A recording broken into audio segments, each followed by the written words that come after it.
जिन बेटा बेटियों का विवाह नहीं होता उन बेटा बेटियों के लिए मान लो अगर कोई ग्रह ऐसे हो गए कि भाई संबंध टूट गया और संबंध टूटने के बाद तलाक हो गया, होने के बाद दूसरा विवाह ही नहीं हो रहा, संबंध टूटने के बाद मंगल विवाह दूसरा हो ही नहीं रहा,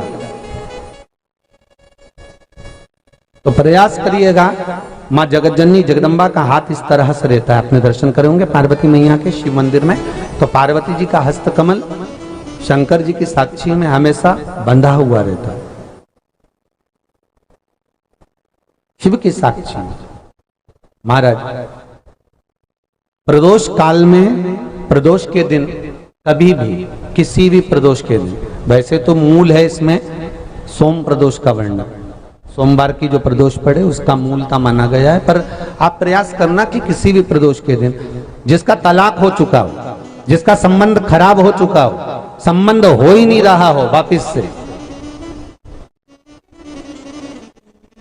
सोम प्रदोष के दिन जहां मां जगतजननी का हस्तकमल बंधा रहता है और शंकर भगवान का शिवलिंग है। आप लोगों ने कथा सुनी होगी कि सबसे पहली यज्ञोपवीत संस्कार,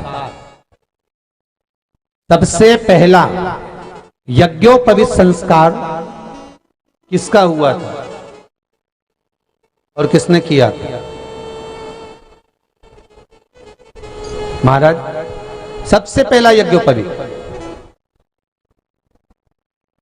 माता ललिता देवी ने भगवान शंकर को यज्ञोपवीत धारण करवाया था।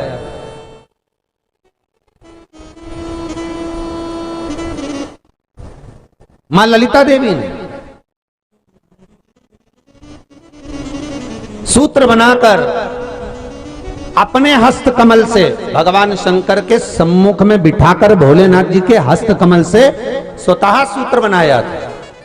भगवान शंकर प्रसन्न हो गए थे, बहुत प्रसन्न भोलेनाथ जी, इसलिए शंकर भगवान ने ललिता देवी को दो वर दिए थे, एक किसी का अश्रु नहीं देखूंगा, दूसरा जो यज्ञोपवीत समित समर्पित करेगा, यज्ञोपवीत का भाव जो मुझे देगा उसके जीवन में बाधाओं को हर लूंगा। इसलिए आज भी हिंदू धर्म में देवताओं को जो यज्ञोपवीत चढ़ाया जाता है वो उलझा हुआ नहीं होना चाहिए।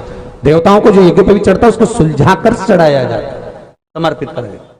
अब कई विद्वान ब्राह्मण ऐसा कैसे यज्ञोपवीत में हल्दी लगाकर छोड़वा देते हैं, परंतु वो उलझा हुआ रहता है, वो सुलझा हुआ अगर चढ़ाएगा तो जो जजमान पूजन कर रहा है, जो जजमान पूजन में लगा हुआ है, उसको पूर्ण फल की अनुभूति हो, पूर्ण फल का प्राप्ति हो और ब्राह्मण भी बंधन से मुक्त हो।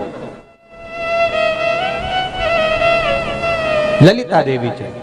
तो हमारे यहाँ भौम सोमवार का जो प्रदोष हो, उस प्रदोष के दिन जिसका मंगल विवाह नहीं हो रहा है, सारी तकलीफें झेल रहे हो, बहुत कष्टप्रद हो, तो माँ का जो हस्तकमल है उस हस्तकमल से लेकर शंकर भगवान के शिवलिंग तक एक कच्चे सूत की धार बनाई जाती है। महाराज 6 धार कच्चे सूत की बनाई जाती है। यहाँ शंकर भगवान का शिवलिंग है, यहाँ माता का हस्तकमल है, हस्तकमल से चालू होकर शिवलिंग, शिवलिंग से चालू होकर हस्तकमल, ऐसी 6 धार बनाई जाती है माता।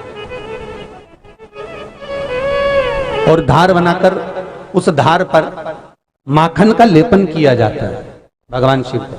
जैसा ललिता माता ने भगवान शंकर से वर प्राप्त करा था, उसी तरह फिर उस लेपन को लगाने के बाद उसको उतारकर उसी को लपेटकर शंकर भगवान पर उसको चढ़ा दिया जाता है, मात्र अपनी मंगल विवाह की कामना कर कर। अगर कोई कुंवारी अवस्था में कर रहा है तो उसमें हल्दी लगाए, और अगर कोई शादी होने के बाद, संबंध टूटने के बाद दूसरी शादी के लिए कर रहा है तो उसमें हल्दी ना लगाए, बस इतना अंतर रहता है।